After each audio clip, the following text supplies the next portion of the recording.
বিরিয়ানি হয়ে দম দেওয়া? হ্যাঁ। গন্ধটা তো সেই বেরিয়েছে। এদিকে চিকেন কষা কমপ্লিট। হ্যাঁ। আচ্ছা, আমাদের ঢাবে নাকি? হ্যাঁ। বাবা কতটা বিরিয়ানি বন্ধুরা, দেখো। ওমা, দেখি এক পিস মাংস তুলে দেখো দেখি।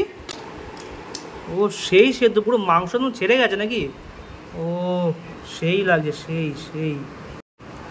বন্ধুরা বিরিয়ানি কমপ্লিট, এবার খালি খাওয়ার অপেক্ষায়। বসে বললাম খেতে। দেখো মা কত সুন্দর একদম গুছিয়ে গাছিয়ে দিয়েছে। এখানে ওই শসা, পেঁয়াজ, এখানে এই যে আলু, আর এই যে এখন লেগ পিস দেখতে পাচ্ছ বন্ধুরা। একদম বলেছিলাম মাকে লেগ পিসটা খাবো, লেগ পিস। আর এখানে একদম ঝুড়ো ঝুড়ো রাইস, আর এখানে রয়েছে সেই কষা কষা মাংস। তো প্রথমে একটুখানি আলু দিয়ে খাওয়া যাক। ও সেই নরম হয়ে যাবে ওটা, সেই একদম। এই আলু দিয়ে ওটা যে রাইসটা আছে, রাইসটা দিয়ে খাওয়া যাক।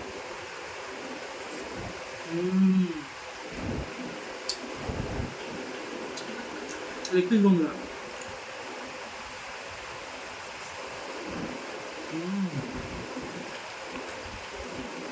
সেই জুসি, সেই জুসি একদম সাদা। একটুখানি এখানে যে চিকেন কষাটা রয়েছে, এই কষাটাকে একটু নিয়ে নিতে হবে।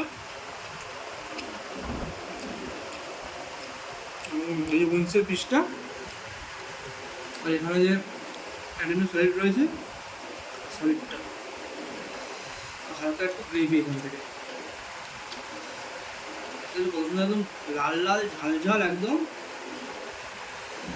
এদিকে খাওয়া যাবে লাল লাল গ্রেভি, তার সাথে মাখিয়ে এখান থেকে একটু মাংস, ও সেই সফট নিয়ে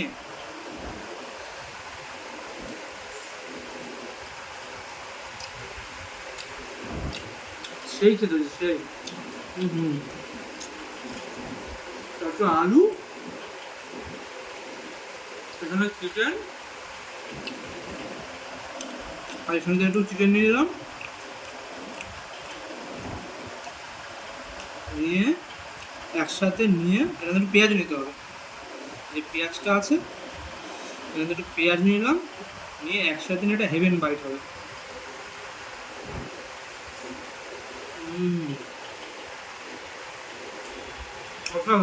তো কারা কারা বাড়িতে এরকম বাড়ি বানানো মায়ের হাতের বিরিয়ানি খাচ্ছে অবশ্যই কমেন্ট করে জানিও।